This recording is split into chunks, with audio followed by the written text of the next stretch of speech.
Still in Palestine and now to the West Bank. Now in the West Bank, there are daily attacks and almost daily raids conducted by the IDF. Now this situation has the Western leaders concerned.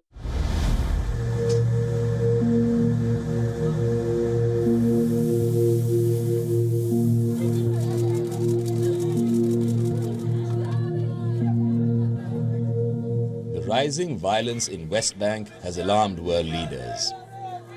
The Palestinian enclave was on the boil even before the October 7 attack sparked the war in Gaza.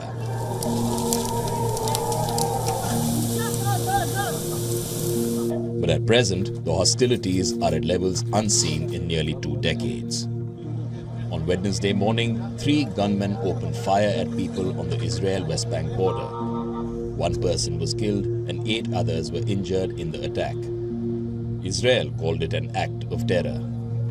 Its controversial minister, Ben Gvir, went ahead calling for arming Jewish residents in the enclave and restricting movement of Palestinians in West Bank. The right to our lives prevails on their freedom of movement. I expect that there will be more and more checkpoints here and that there will be restrictions. We need to restrict and finally come to an understanding. Our enemies are not looking for excuses. Our enemies just want to harm us. On the other hand, the Israeli military is stepping up its daily raids across the West Bank.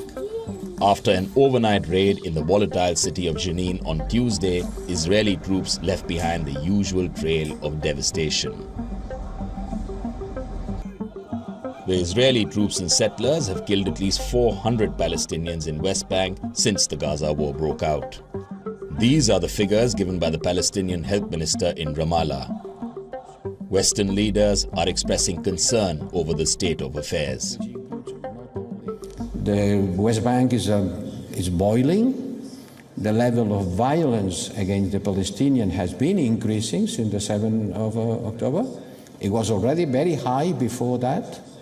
And if now UNRWA has to stop supporting the Palestinian people in the West Bank, we could be on the eve of a greater explosion.